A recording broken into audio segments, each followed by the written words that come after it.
Cursor has no moat. Anthropic is mostly hype and marketing. If you're selling a database with an interface as a service, that's a one-click clone. Welcome to AI land. Coding an app is the new starting a podcast. We are three dudes. We just started a podcast.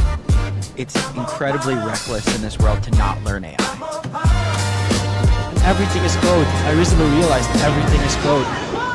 Hello everyone, this is episode 14 of the God Mode Pod. We have another guest here with us today. We have Dr. Dan, ex-Google and now master vibecoder in AI and also longevity. What's on the docket today is SpaceX announced its IPO.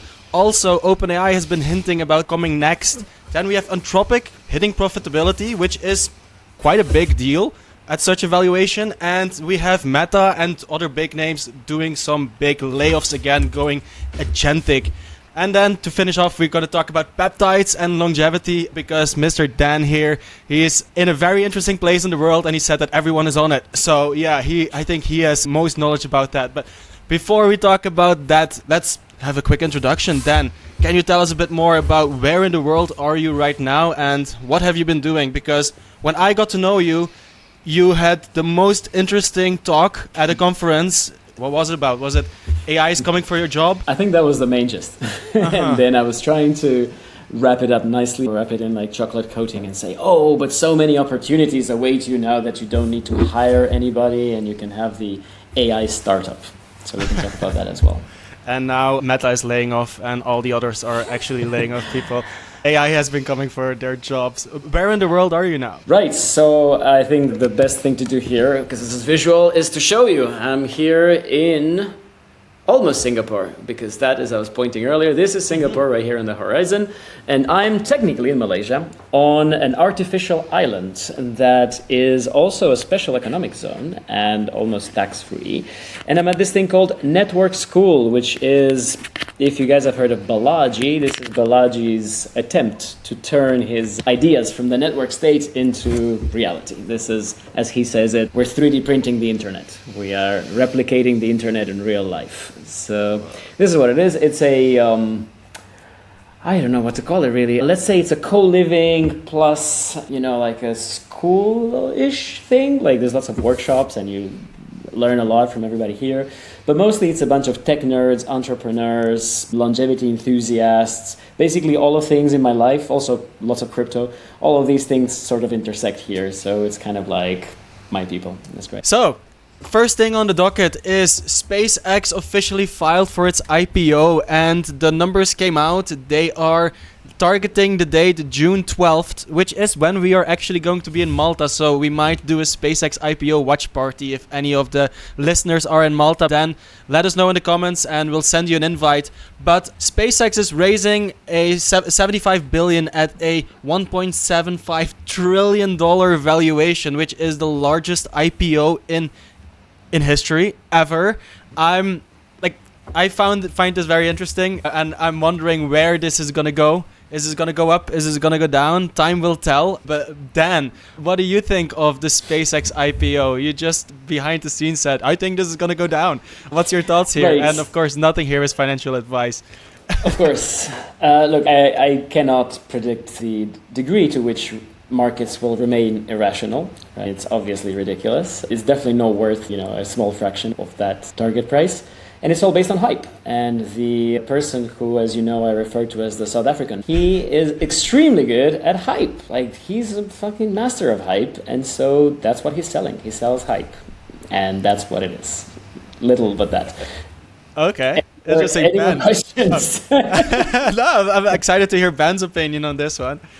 No, I'm excited for this. I mean, they're raising a lot of money, but if you look at what SpaceX is doing, they're doing everything from creating the chips with the terafab to now launching them into space. They have a moat because basically SpaceX has a monopoly when it comes to being able to launch payloads into space. And I was listening to Gavin Baker speak about kind of the economics behind running GPUs in space. And it seems like the cost will just go down significantly because you have these data centers will be in the sun 24 hours a day. They will be orbiting the Earth at a just the kind of clip where they're always getting sun. Meanwhile, the cooling part, right, the radiator and kind of that side of the GPU is actually in the shade, so it's very cool. And Gavin Baker was talking with a lot of the people down at Starbase in Texas, and he was saying that they're way more confident about this than Starship, for instance, right? Like, this is a way easier problem to solve, the AI data centers, than getting, payloads to Mars. And he also was forecasting that basically TSMC, Taiwan Semiconductor, which basically has a monopoly on a certain part of the kind of GPU stack, Elon's going to just poach all of those people. They're going to all move from Taiwan to Texas. And next thing you know, there's going to be this little Taiwan that's right in Starship. And Elon is basically, according to Gavin Baker, and I believe it, is thought of as almost the deity in China, in Japan, in the Eastern countries. And Dan is raising his eyebrows, so he might say something differently. But yeah, I don't know. I'm drinking the Kool-Aid. Yeah, I'm curious to see. Yeah, I'm curious why Dan is raising his eyebrow before I put my opinions here. I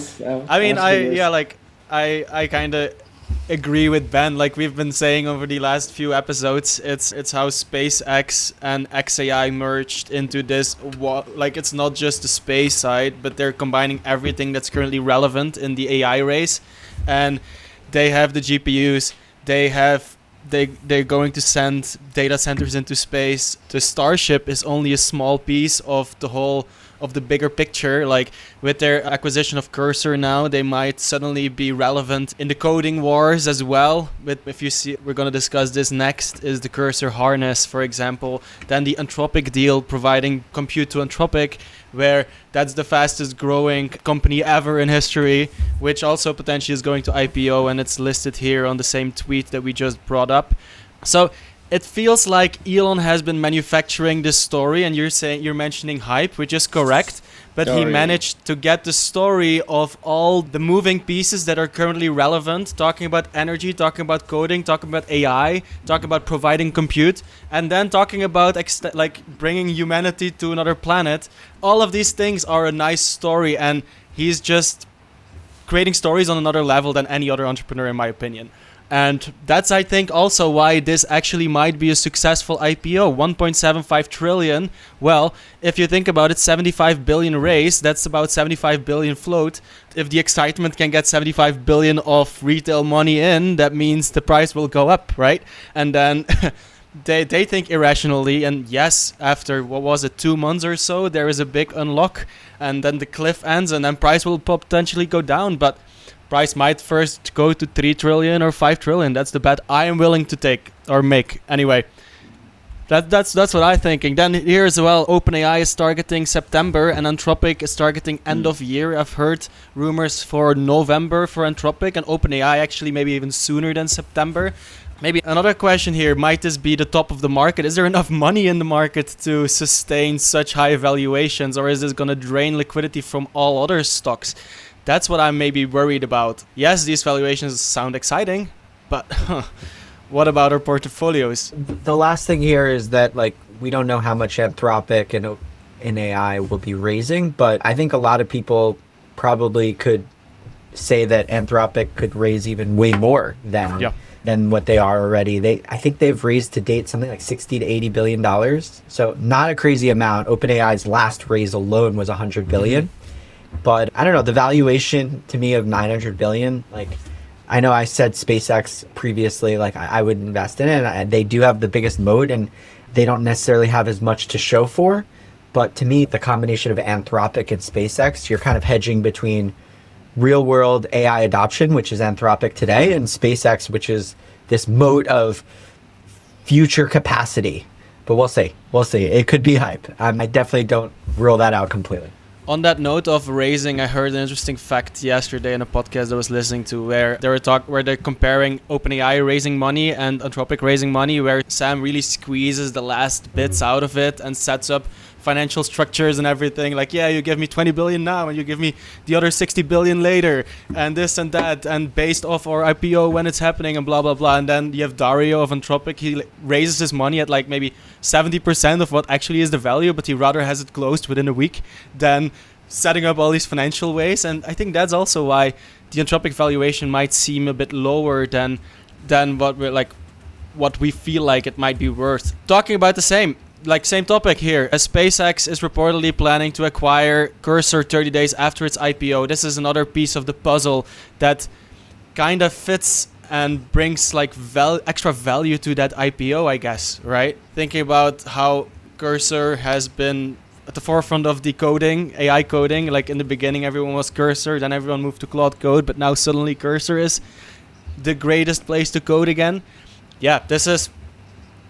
You don't think so, Matt? You don't think so? I don't think so. Where are you coding, Dr. Dan? So I use a combination of things. I have my own harness, which I can tell you about later, which I'm intending to launch very soon. It's open source and it's free. You can just use it, OmniHarness.dev, if you want to check it out. So I use several things in parallel, and I found that not a single one is like the ultimate answer to everything. But if I have to pick one, I would pick Codex, certainly, over Claude Code and everything else. Cursor has no moat. I don't care what they claim. Their models are not frontier. They're, a DEM 5.5 with fine-tuning. They don't have their own models. They fine-tune Chinese models. That's what Cursor does, right? And so either they somehow magically catch up with Anthropic and OpenAI to compete, or they are buying somebody else's product at a higher price than that person is selling it to you. So this doesn't make any sense, right? So Anthropic and OpenAI and others, and Gemini, are very heavily subsidizing the tokens that you get. I mean, the token usage, every token costs them money, basically. Like, you're burning their money. The more you use it, the more you burn their money. They don't make money. And yes, Anthropic is now starting to squeeze. I agree. But isn't that the mode of Cursor right now? Like, they suddenly have the Elon compute behind them, and they can offer cheaper and faster coding experiences and a lot bigger limits than any others. Like, I max out at Claude quite a lot, but then their composer is actually like close to Opus 4.5 and close to GPT 5.5 for a fraction of the price.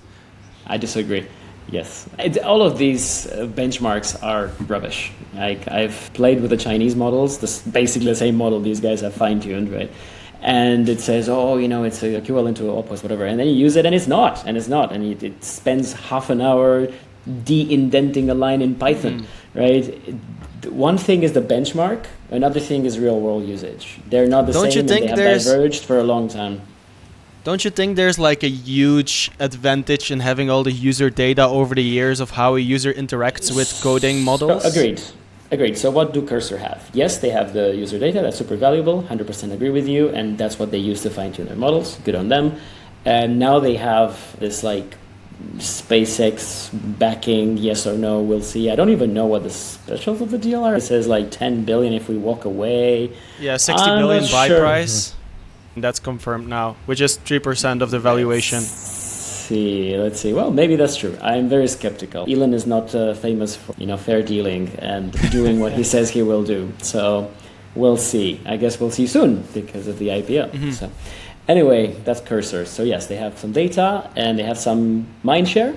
They have some users being aware, so the brand is valuable. They do have an IDE, which is a fork of VS Code, which at this point adds almost zero value over VS Code itself. Because actually VS Code is bringing all the features that Cursor already has. They're just coming into VS Code naturally, natively. And so the next thing for Cursor is to become Codex, right? Their agentic window is the Codex window. They're copying the Codex interface. They're no longer even innovating. Now they're just like trying to catch up, right? So I actually don't think Cursor has much going for it, right? But there's this thing that happened, which I don't quite understand, to be honest, but let's see. Well, and why... What is it about the GPT 5.5 model over like Opus? Why do you like those models more? Man, the other day, I have my own set of skills that I use for development, of course. Like, I keep adding knowledge that you gather while you figure out where things break, right? You keep adding to this library of skills. So using those skills, I made a plan to implement a full ERP, Enterprise Resource Planning, for a friend of mine who has a company, and he was trying to make a system for that. And we described what he needed, blah, blah, blah, and we made this ridiculously large plan, right? It was very big, it was very detailed, all the things that need to connect and how they interacted, and there was an assistant, and it was all like, we also had like AI stuff in it, and you have to manage the conversation. It's basically creating your own harness, and all of that in the plan. And I gave it to Cursor and I said /goal implement plan. And then I went to sleep. And then I woke up and it had worked for 7 hours and 25 minutes. And it was finished and it worked. And it worked end to end, click through, tested. Claude Code does not do that. Cursor does not do that, right? It's just so superior right now at building stuff. It's not perfect. And at some types of debugging, Claude Code is still superior because of the multi-agent thing that they did. There's a bunch of things that different models click in better than others. But at building stuff, Codex is getting very close to what Sam said, that software is about to become, we're entering the era of fast fashion software. Yeah. Interesting. 7 hour lead time. I'm curious how much went into that planning doc, right? Because I have never kicked off a project that long and had it just run continuously. You must have spent a long time planning this out. Is that the case? So it started with us exfiltrating the system, like my friend and I, exfiltrating his system that he already built with Claude Code and a bunch of markdown files. Now he uses Open Code, but anyway, like a harness with a bunch of markdown files, a bunch of Python files, like API keys, that kind of thing. So we got a long description from the system itself about what it does and how it does it and where things are stored and how they interact with each other, blah, blah, blah. Then he modified that himself, gave me a really long file. I gave it to Cursor, now you made me say that. I gave it to Codex. And I said, inspect this, make a plan to fully implement it, blah, blah, blah. And then he goes through a bunch of rounds of iteration with itself, and then eventually has a very long plan where it has stopped telling itself that things are missing. And then I just said, implement it. And so I guess the iteration took mostly waiting. It takes a while, 20 minutes or something. And some back and forth questions. That's the way. That's how to vibe code, right? Just brain dump it all, tell it to ask you some questions if there's pieces missing, and then let it just build it. Yeah, you're right. I have a little anecdote to share. We were talking about this, I think we weren't recording yet, but we were talking about this, about the end of things and progress and how quickly it moves and all that. And I was talking to this guy here who has a business, and he was telling me he's fired 18 people in the last couple of months. 15 were customer support people, and so there's this AI that fully automates that, and he actually gave me a demo where I got a call from the AI, and we talked, and he was really good and convincing, and it worked, and he got everything. And then he fired his developers because now he just uses Claude Code himself to update the website and whatever he needs. And then he told me of this SaaS product that he was pitched, which was something that would help you land leads with governmental agencies and schools and whatever, selling in the US. And that retails for $34,000 a year as a subscription. So he had a sales calls with them where they described the product. And he does this and he does that and it works this way. Okay, thanks. He transcribed the call, gave it to Claude Code. And now he has the product, which uses the same APIs to scrape the internet and enrich leads. Yeah. So he built it based on their needs, literally autonomously from call. He just took the call and that was it. Yeah. And I have a second anecdote. Another guy I met here, by the way, this is full of entrepreneurs and solopreneurs, very in the vibe. So talk to this other guy, absolute genius. He's doing really well as a solopreneur. I won't tell you what he does because he told me, I asked him oh, wow, you make so much money with this. Have you put it on Trust MRR? You guys know trustmrr.com? It's this website where you connect your Stripe and you can see how much you're actually making and stuff. And I said, why don't you put it on that? And he says, well, people will see that it works and they'll copy it instantly. So the strategy nowadays is to be known by your users and customers and not be known by your competitors. You have to fly under the radar because the moment they see that it works, they'll just copy the pattern in a day and then it's all about ads and how much you can spend. Whoa. Yeah.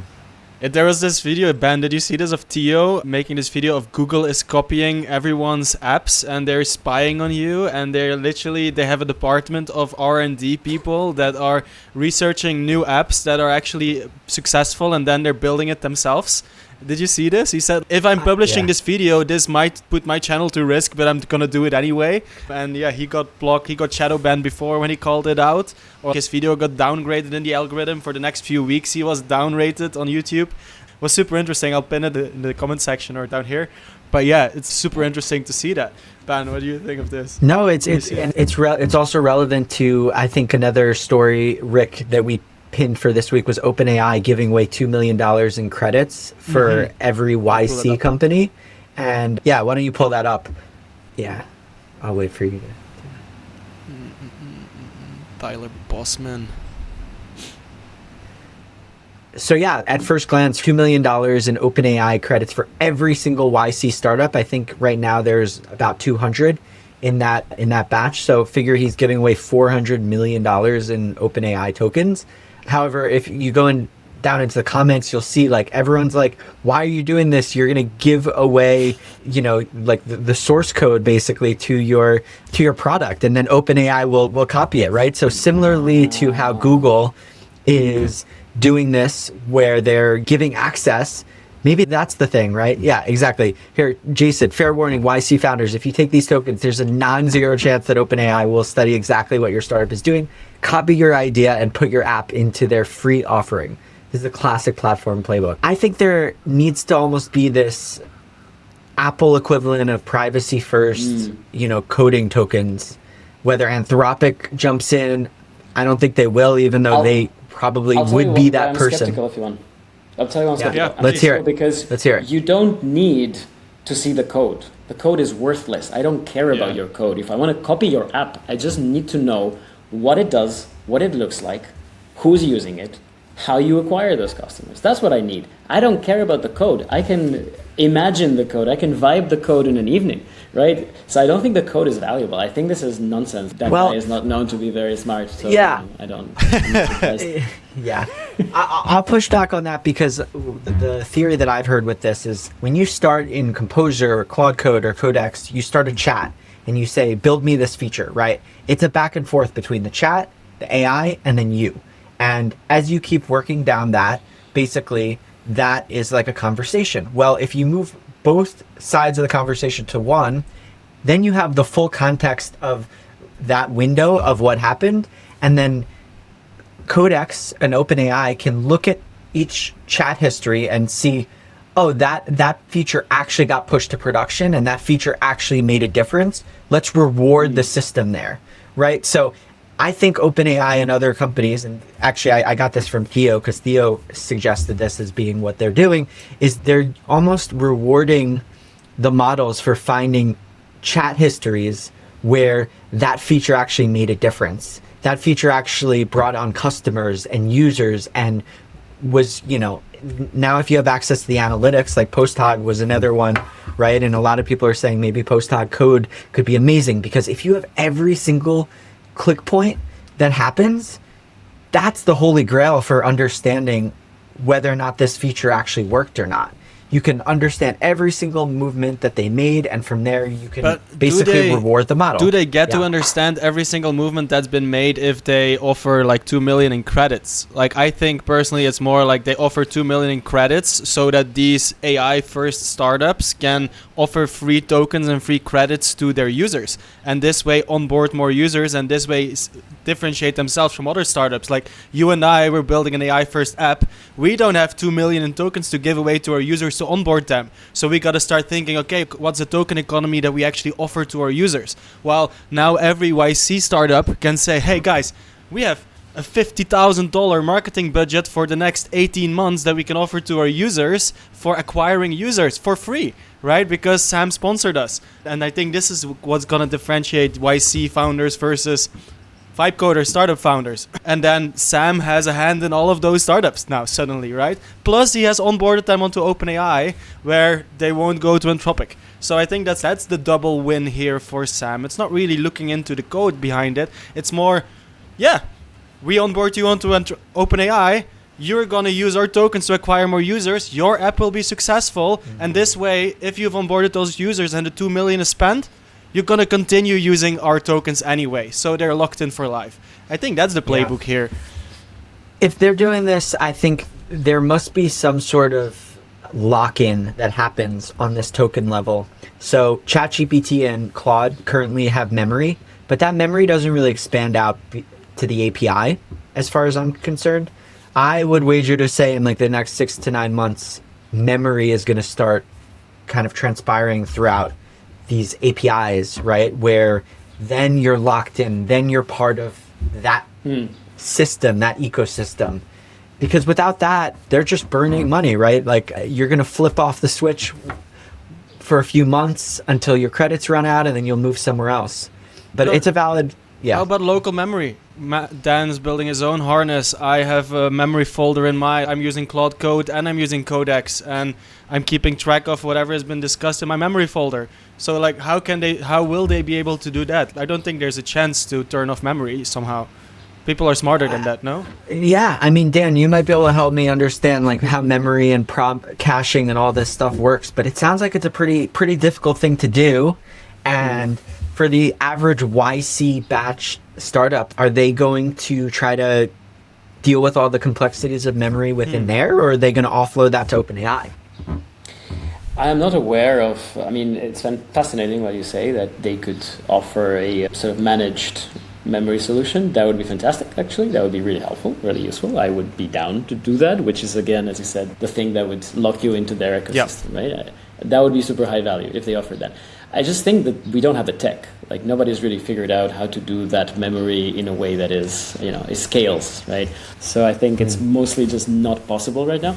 There's a bunch of new architectures that are coming out, particularly out of DeepMind and Google. They've published a few papers on several of these things where they're trying to make the memory just be, magically inserted into the weights of the model, right? And it works for like toy cases. So maybe in the future, the memory actually becomes organically stored in more layers of the model, and then it's more scalable, and then that would actually make sense. Yeah. Or just context windows get bigger, right? And we go from 1 million tokens to like a 10 million token context window, and then, I don't know, this becomes a moot point and everyone's, we just throw it in like a huge model, and as the costs go down. I think it's what you just described. That would be the architectures that I'm mentioning, but I guess it would feel like that. It would feel like you just throw stuff in there and then it can find it and it remembers.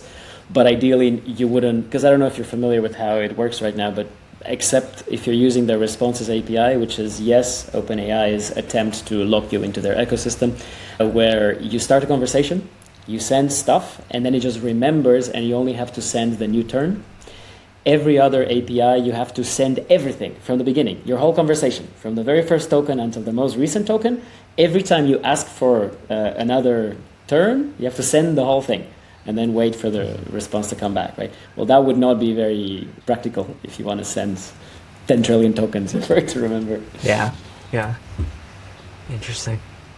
Maybe that's the reason that we saw this transfer happening the past week, where Andrej Karpathy is joining Anthropic for R&D reasons, and he came out with his auto research. But this was big news. Like a personal update, I've joined Anthropic. Very interesting, because he was one of the founding members of OpenAI as well, and now is joining the big competitor. Our conclusion kind of is that nobody want to see Sam win. It's kind of interesting to see that he is now joining Anthropic. Also, Anthropic is working with or buying their compute from Elon. Elon lost his lawsuit against OpenAI, but I'm sure Elon has some other things or other moves in his back pocket against OpenAI somehow. Like that, I assume that's why he offered his compute to Anthropic. So like, it's an interesting move to see. Like, is he gonna work on at Anthropic? What do you think? And what's your thoughts on this move, Dan? I was very surprised. I'm not the only one, because in my experience, like actually working with these models a lot, Anthropic is mostly hype and marketing and not so much research products and, like technical edge. I don't see it, right? Basically, if you remember the Mythos release, like, oh, it's so powerful and so dangerous, and look, it hacked all these systems.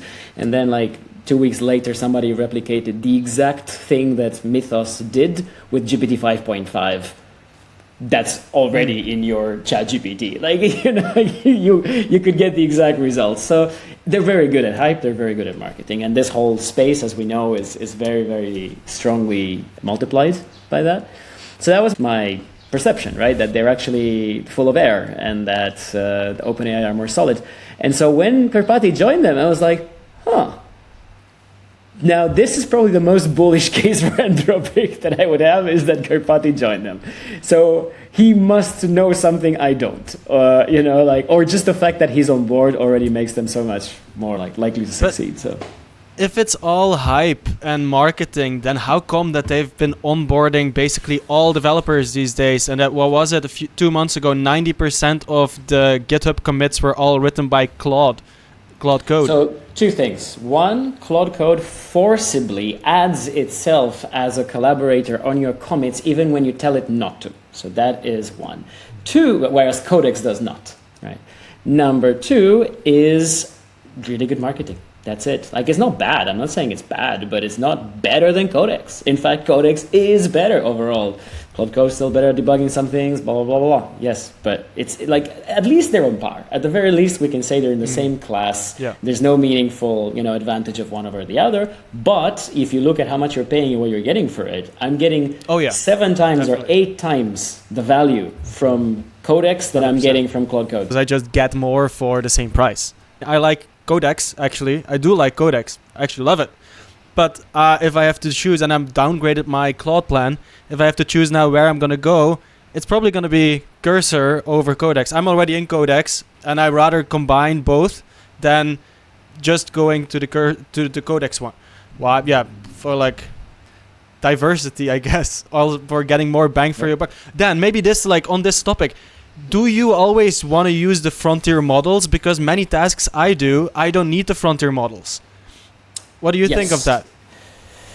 Yeah, great question. I find that it's annoying to have to choose every time and have to think how hard you think the task is going to be. But yes, you're right. You don't need the smartest one for everything. So I think when planning, I like to go higher effort and better model, and when implementing, less. Because if the plan is very clear about what exactly needs to be done, even the really small mini models will actually know how to write the code. It's just they will misunderstand stuff, like things like that. But if it's very clear what they need to do and they go through a checklist, this is my feeling. I don't have really good data to back it up, but yeah. Yeah, I think more and more people are realizing that for a lot of tasks, you don't need the frontier models to actually execute them. And if you have your workflows well defined, then you can just as well use Google Flash or DeepSeek or whatever and save so much money. Like 90% of the things I do is like describe something and go and find it and then bring me that information so I can build on it, right? I don't need Opus to go and find that stuff. I need Opus to design my system and design the index so that these smaller models can actually go and find it easier. Right? That maybe also ties into this news that Microsoft canceled its internal Claude Code licenses this week after token-based billing made the cost untenable. And basically what you say, right? Like you get way bigger bang for your buck in other places than using Claude Code. And same here, right? Like you don't need frontier models for all your tasks. And this image describes a lot of what we've been discussing the last weeks, where it's very expensive if you have to pay for APIs for tokens, especially Anthropic and also OpenAI. Like if you're paying API tokens, you much rather use something else. Absolutely. And there was this few articles on Hacker News all in one day. I can find the links and send them to you if you guys want and put them in links afterwards.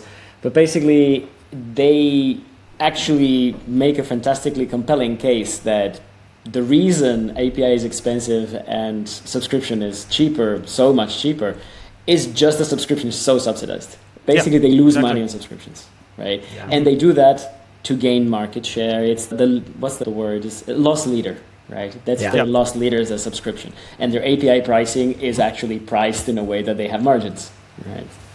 Yeah. Yeah, and this is where if the frontier labs are starting to remove the subsidies associated with subscriptions, I think a Cursor type product may start leading even more because you don't have that subsidy, right? You're not going to Codex, you're not going to Claude Code anymore because you're getting 8-10 times as many tokens as Cursor, you would be. Cursor is also subsidizing you. That's the thing. They're also paying more for the token than you're paying for the token. They're also losing money, in handfuls. So they're also super, like a furnace. I just find it hard to believe that they would be subsidizing as much as an Anthropic or OpenAI, which is one layer closer to the actual bare metal of kind of paying for the GPUs itself. So I know we had Matt on the show last week, and Matt was saying that he uses the $20 Cursor subscription, and he is able to do a ton of coding just with that $20 subscription. But it just sounds like OpenAI in general is just really subsidizing things a lot, way more than Anthropic is. And as the subsidies perhaps go down, which, you know, this chart is kind of saying that, but I don't think that's the case when it comes to the OpenAI models, right? They're giving out $2 million in tokens here, and it sounds like this probably will continue for at least a little bit longer, as we still have some compute, right? OpenAI is not compute constrained, it doesn't sound like. No, and yeah, then you have Anthropic using SpaceX's compute, but also that's like Cursor is now able to use SpaceX's compute, so they don't really have to pay someone else for compute.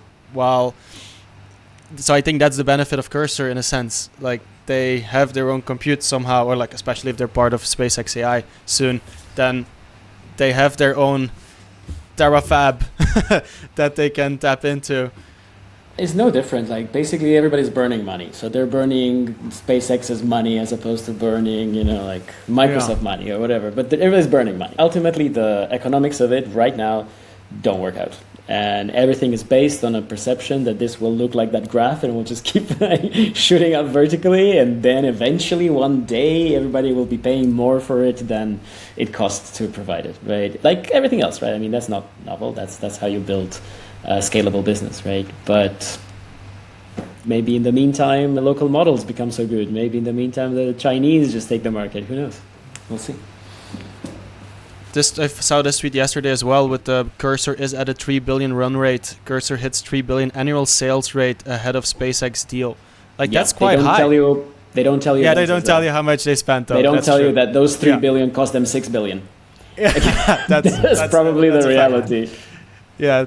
Though access to cheap capital only started. Hey, look, I've been selling dollars for 50 cents outside of my house for the last month, and look, I sold $10,000. Yeah. Welcome to AI land. No, but that's the thing. It sounds like the data, the access to the data of all these people who've been coding in Cursor before Claude Code existed, before Codex existed, everyone was using Cursor, right? And there may have been like a huge value associated with the data for training those models. It sounds like maybe, Dan, you don't think it's worth necessarily $60 billion or whatever, but yeah, I would think that is not.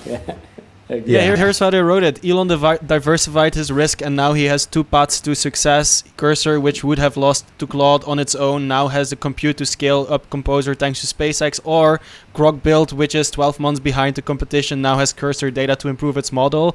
In 6 months, either Composer wins and Elon acquires them for 60 billion, or Grok Build wins and Elon pays 10 billion for training data. Two paths, double the chance to win. SpaceX may pay 60 billion either way just to acquire the talent. I think that's quite a good analysis. It makes sense. But in any way, Elon kind of wins in this situation. And I guess the Cursor founders, very young guys, also win big time here. So, yeah.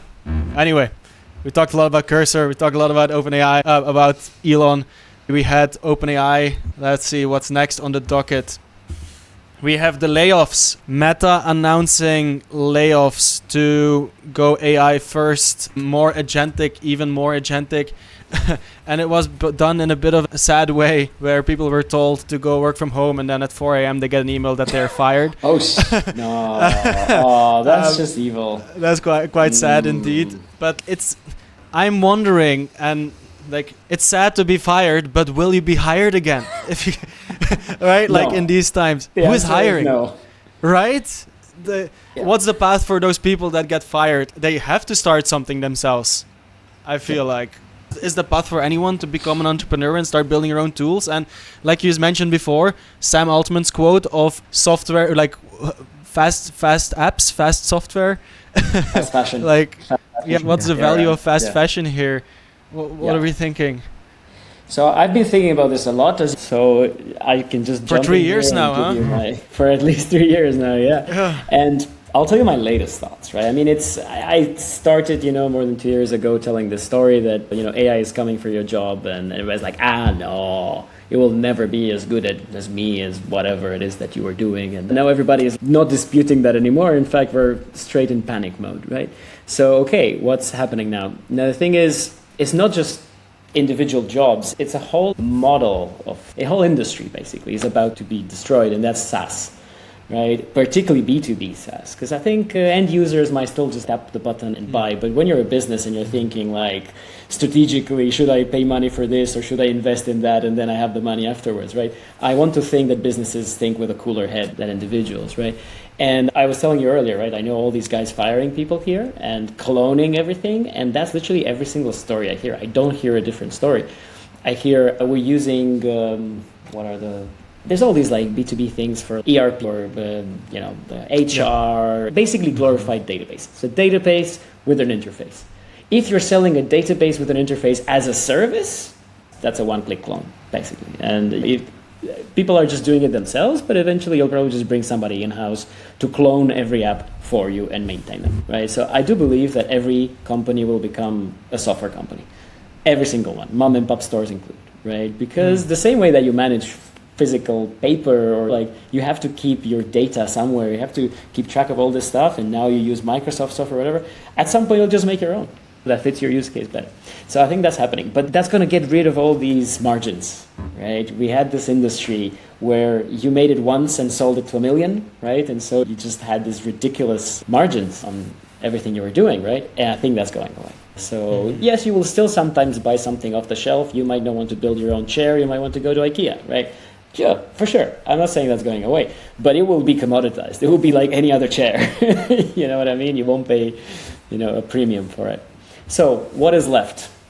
I think there are a few moats. For somebody entering the market now, distribution, number one, which is how good are you at marketing and sales? Can you reach your customers? Can you convince them this is good? Can you, retain them as well, right? All of that's hard. What else? You have data nobody else has. Right? That means something in the real world gives you this advantage. You own physical stuff and you sell the SaaS thing as a sort of access to it. So for example, cloud, right? If you're platform as a service, infrastructure as a service, well, you own data centers and you run them, right? And then yes, it's SaaS, but it's not. It's like there's this huge physical component to all of this, right? What else? You own a sales force that nobody else does. Like selling into something is hard, and you have all these guys in like nice suits with shiny shoes that walk into rooms and buy people lunches, and that's how you sell, right? And that's your moat. You are a system of record, and it's really hard to decouple you from whatever. Actually, this is more for like incumbents than new entrants, right? Like Microsoft and Apple are going to be fine. Nobody's going to go, oh yeah, we're going to just fully get rid of all of Microsoft because, but this integrates with that and we need the file format for the thing, and actually, wait, this is how I send an invite and this is how I get emails. It's, it's too entrenched, I think, to fully displace. But yeah, this is the kind of stuff that we need to think about now. Not, I can build faster, or look how cool my app is. What do you think, Ben? You're actually doing really well with SaaS. What's your take? No, yeah. I go back and forth, B2B, B2C, which ones are going to kind of fall harder for the SaaSpocalypse. And I definitely agree. I think B2C, those folks are generally more, they're wide ranging. Some are willing to cancel their subscriptions, but then others are like, let me just click the button, let me subscribe. On the B2B side, though, there are tons of companies in very legacy industries, whether it's real estate, insurance, mom and pop shops, like you said. I genuinely don't think that they're going to be vibe coding these apps no matter how easy they are, right? I think they are going to want to say, I don't understand this technology. Let me just hand it to you. You do it and just take care of it. Now, will the multiples compress? Probably, right? Those softwares, the Salesforce CRMs that are charging $100, $200 per seat, that's going to go away for sure. I think there's a lot of opportunity for solopreneurs, indie builders like us, who can really figure out a direct go-to-market strategy to reach these mom and pop shops and try to accumulate 10, 20, 50 customers that really want a software that is meeting their needs. So I was at a hacker meetup yesterday, and there's a guy there who is building a restaurant CRM invoicing product for the Swiss market, right? And he's building it very much for their needs. He's reaching out to all the people in Switzerland who have a catering company, like weddings, think big birthday parties, things like that. And he talks to them every single day, and he gets email feedback, runs that through Codex, makes the product better. And that type of solution, to me, there seems to be a value for them paying $200 a month, which is, I think, what they pay. I don't see that going away, but where you make a lot of sense is the physical side. And there is just going to be more and more of a wave towards getting into the physical angle. If you can have a physical and digital combination that makes things more efficient, whether that's a laundromat that you can maybe automate completely. Whereas before you needed someone who was kind of dealing with the payments, you could maybe vibe code something that lets you be able to, scan to pay. It unlocks the door. Someone comes into the laundromat. They do their laundry. It leaves. You can even maybe have some sort of visual recognition thing to understand how long were they in the laundromat. This type of solution is possible, and It's funny that that you mentioned this one. That's a product we've been working on 2 months ago for a Belgian client. Oh, really? Yeah. No like way. Like a guy who had like 40 laundromats, and he still had a lot of manual stuff, and he wanted to digitize that. Okay, there you go. Yeah, You also described China, because I went to a laundromat in China, and it's all like scan QR, boom, the door opens, put stuff in, we'll notify you when it's done. You go, bleep, bleep, you go back, pick up your clothes. So let's look at this spectrum. On one side we have China. On another side, maybe we have the United States, somewhere in between, fairly automated. And then we have Spain, Italy, the country that I'm in now. And these countries have not even scraped the surface when it comes to automation.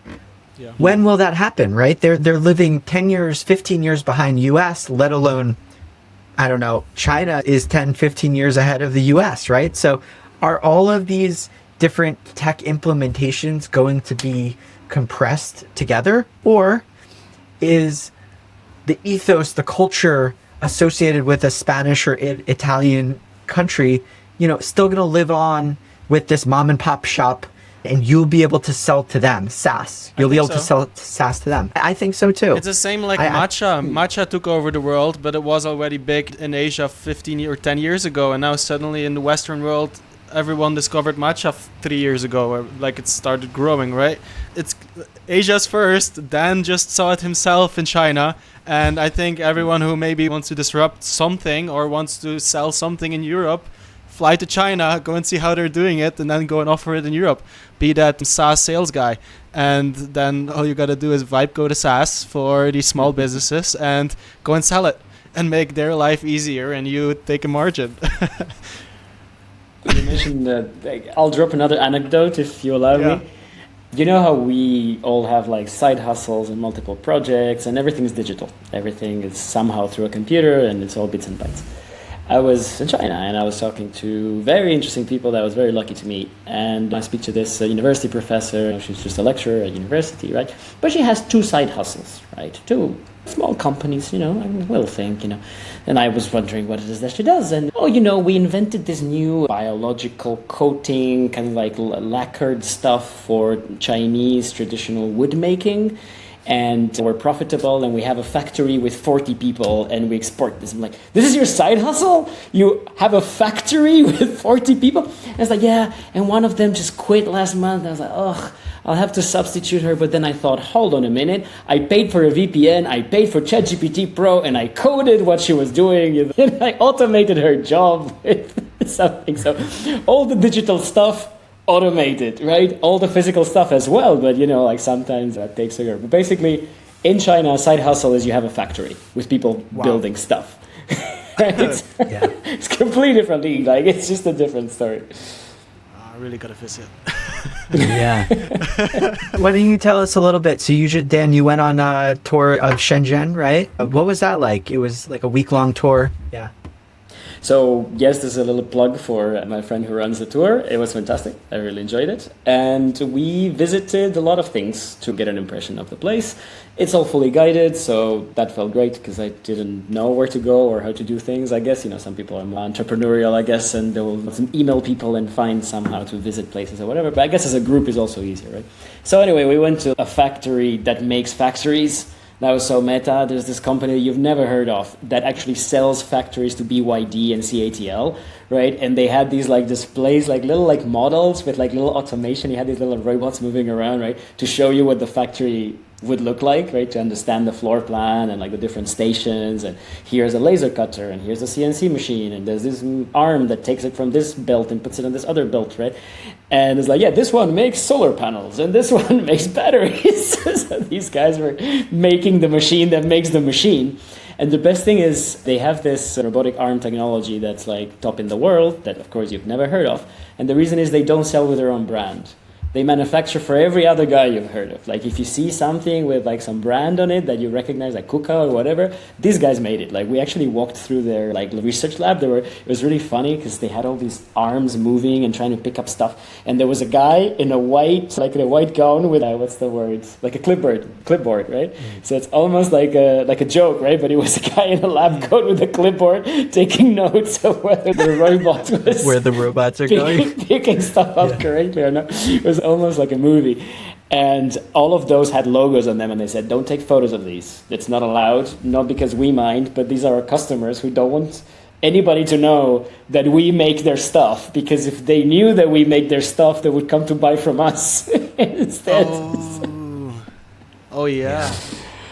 So that was one very interesting part of Shenzhen. The other is, of course, all of China, everything's electric.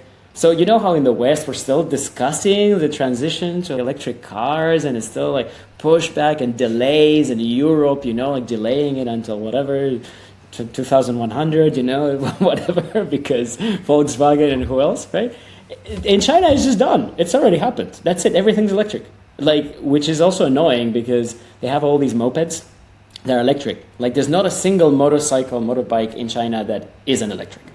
So they're all electric, and they all go on the sidewalk, which I think is illegal, but I don't think anybody cares. We have one more last topic, which China is actually enabling, but yesterday some news on the timeline was Retatrutide. I'm not sure if I'm saying it correct. I think I said it correctly. Phase 3 obesity trial just came out, and the results are genuinely insane. We've had Ozempic coming, taking over the world a few years ago, and everyone's suddenly on Ozempic and losing weight without really having to do too much effort compared to what it was before. But this one is actually way outperforming the weight loss, for example, but also other things. For example, 28.3% body weight loss on 12 milligrams over 80 weeks. Now, not recommending to do this. I think that's quite a high dose and all of it. I also am not a professional on this, but I would love to hear Dan's opinion on peptides and why Retatrutide specifically is taking over the internet these days. And you also said that in the network school, a lot of people are on it. How come suddenly this march up? Why is it suddenly a big thing? And how did people discover it? Also, what is it? Okay, I'll start with the last one, which I may be able to offer a better answer for, which is, think of it as a Pokemon evolution, right? So you had your Charizard was semaglutide, Ozempic, your next level, I don't know what the names are, right? The next level is tirzepatide, and this is kind of the evolution, the third level of the drug, right? But don't worry, there'll be a fourth, a fifth, and a 10th, and we'll just get better and better versions of this. So what is GLP-1? Do you guys know that? Yeah. Or should I give Please. A little...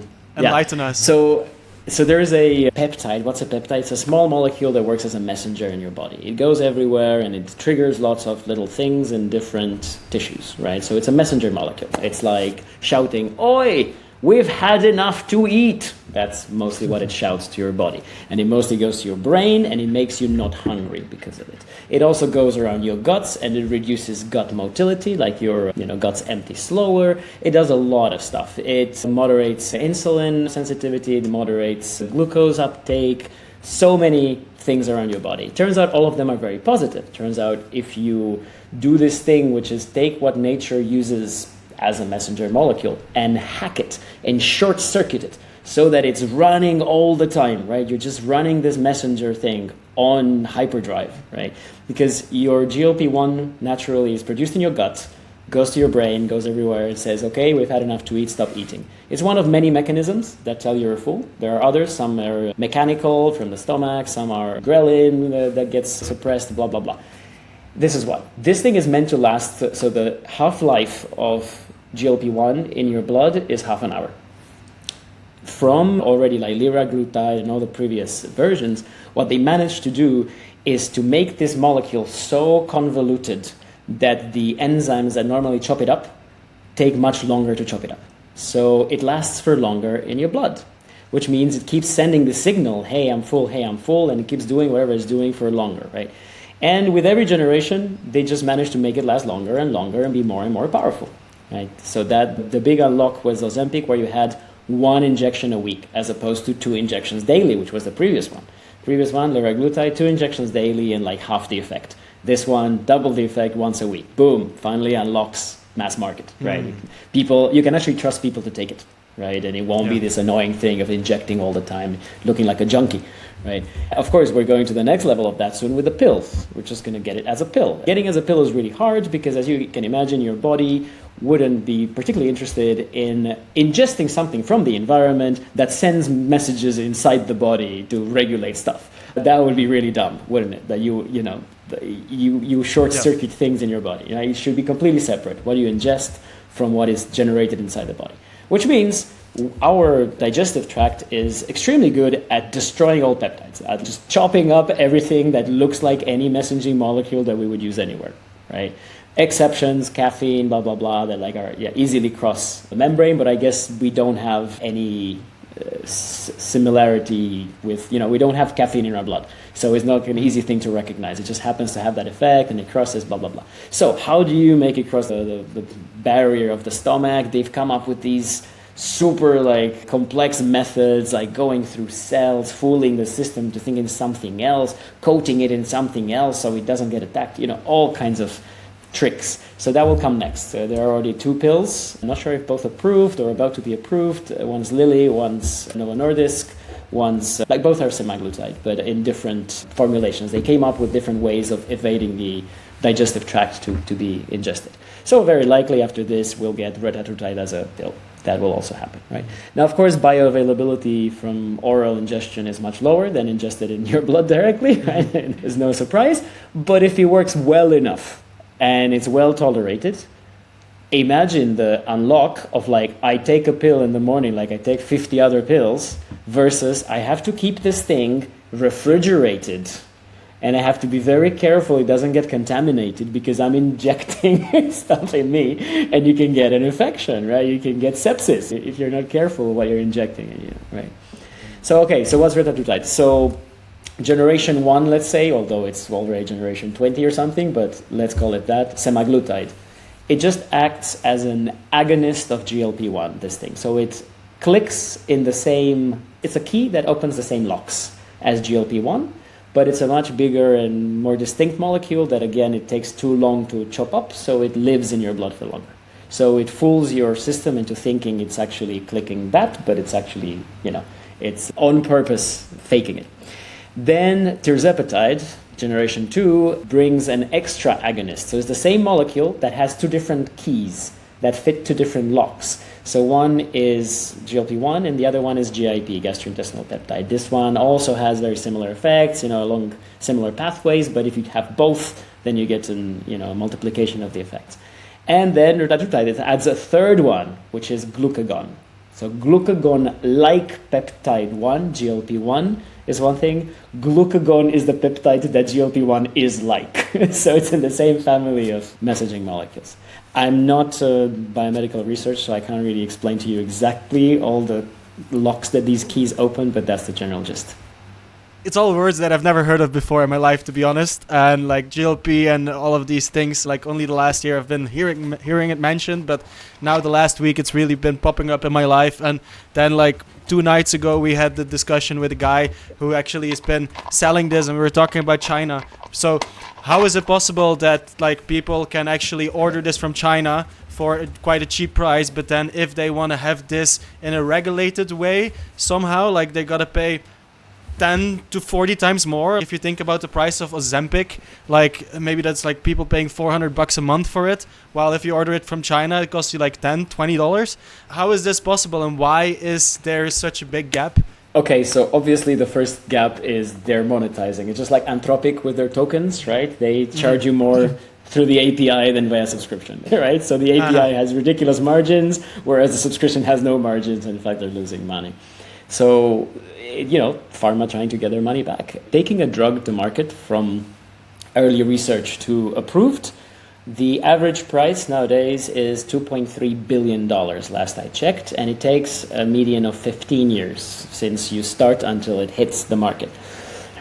That's a huge investment, capex and waiting. So imagine that it takes you 12 to bring it to market, which is already pretty good. You got 8 years to monetize, and then it's gone. Then it's generic, right? Exactly. And then the US has this weird loophole of the compounding pharmacies. You guys familiar with this? So I know several people who run businesses that make ridiculous amounts of money, ridiculous margins, while all they're doing is they're selling kind of counterfeit, like, non-branded Ozempic in the US, right? Because the US has this loophole where, but I need a special formulation for me. And so you have a consultation with for you, because your name is Brad, I'm going to add 0.00001 milligrams of salt, saline to you, to your formulation. And so here it is, your Ozempic that is going to cost you $50 instead of $1,500. Thanks. Bye. And, your margins are still ridiculous. So, yeah. And then I've also learned that there is different peptides. You have Retatrutide and Ozempic, but you also have a peptide that helps you getting a nicer tan, or that helps you muscle growth, not only losing weight, but also growing muscle. Like, how does this work? Right. So we actually had a talk about peptides just today from this guy who's done a lot of research on them. So it was really interesting, actually. Yes, all of these are messaging molecules. You can inject them in your body to get stuff done, to change things that you want to change. So as you said, we already know all of those, but I'm sure there's so many more to unlock, right? So many more messaging things to make yourself more beautiful, healthier, sleep better, smarter, whatever it is that you want to achieve. Now, it's also hyped, right? We don't really have very good evidence for a lot of them. Stuff that people are injecting, is not killing them. It's good. Like, it doesn't really have like super negative side effects, but it might just be placebo, right? So there's a lot of that you don't really know. So BPC 157, one of the most famous ones, together with TB 500, they're both meant to increase tissue repair. But to my knowledge, this has mostly been studied in animals, and of course mice and rats. And does that really transfer to humans? So little of what works in mice works in humans, but like a really, like not even 1% or something crazy like that. It's a really small amount of things that you can prove works in mice that then transfers to humans. So we don't know, basically. We just don't have super strong evidence that it really works. Any of the others, to my knowledge. Yeah. There's always like anecdotal, incidental, there's some studies, but the studies are often sponsored by the company that invented it and started selling it. You know what I mean? It's not like solid science that you can definitely rely on. So. Yeah, if I think about it and I see people putting needles in themselves, I think like, ooh, what's this? Like, this feels close to scary or gray zone or something like that. But then I hear you say that basically everyone in the network school is on some type of peptide, and the smartest people, like the people that inspire me, are there, right? Like that's maybe somehow of a confirmation, like, if they trust it, I trust it. Well, obviously, speak to the people who are doing it. They'll tell you how they make sure that their providers are not super shady. By the way, this is not health advice. I don't know. This needs to be said. Obviously there are, rules of thumb and like best practices. Because, of course, it's not a regulated thing. So you cannot trust the label. You cannot trust the... You have to find your own, levers of trust. Yeah, and it also feels like once you get started on it, especially those weight loss ones, like you find a loophole on how to get to a goal faster and easier. But then if you quit it and you stop it, your weight might come back just as fast. So, or like, I don't know. But like as a natural person, you kind of want to naturally get to your goal, no? And like try to go to the gym and try to have a good diet. So if those people use those peptides to lose weight, then they might be on it for life. Unless they then like if they want to quit it, then suddenly they need to invest in a weight loss program, getting their diet on point, like whatever. It's like it's a it's like non-stop. Where's the end? So think of it this way. It's like, oh, but I wash my clothes by hand. This is how my grandma did it, and her grandma's grandma. I go to the river and I use this like hard soap, and my hands are cracked and they bleed because I'm washing my clothes in cold water. Oh, you with your cheat of the washing machine. What crazy thing is this? This is not how we used to do it. I hear the exact same thing. You want to go to gym, go to gym. You want to do sports, do it. You want to control your nutrition, do it. Don't expect, everybody to have the time and the energy and the desire to just dedicate those hours of their day to that, which is just maintenance. If I could have maintenance in a pill, I would love it. If I could not have to sleep, I would love it. If I could never get fat, never get ill, I would love it. Just give me that in a pill. I'll take it. Well, true. We might have some opposite thoughts on this then, or opinions. Fair. But hey, that's fair. That's maybe the red line of this podcast. We don't all have to agree on the same things, but we end up at the same destination. I think this was a great episode. Thank you very much, guys. Thank you, Dan, for joining. This is awesome. Enjoy that networking dinner with the big brains there. Say hi, and if you find anyone interesting who wants to share their thoughts on peptides or AI, invite them to the podcast. Tell them I was just a guest on this amazing podcast talking about the latest in AI news. And thank you very much, guys. I am the greatest moderator, and I had 2 amazing guests today. And episode 14 of the Godmode Pod. I'll see you next week. Bye. Bye. Take care. Ciao. Bye. Coding an app is the new starting a podcast. We are 3 dudes. We just started a podcast. It's incredibly reckless in this world to not learn AI. Everything is code. I recently realized everything is code. Luca, what are you predicting? Underwater drones run by Pico Claw. Okay. Wow, bombshell. Using AI to write your prompt, bro. Come on. I am the greatest moderator in the world, and we see you guys next week. Love you, besties.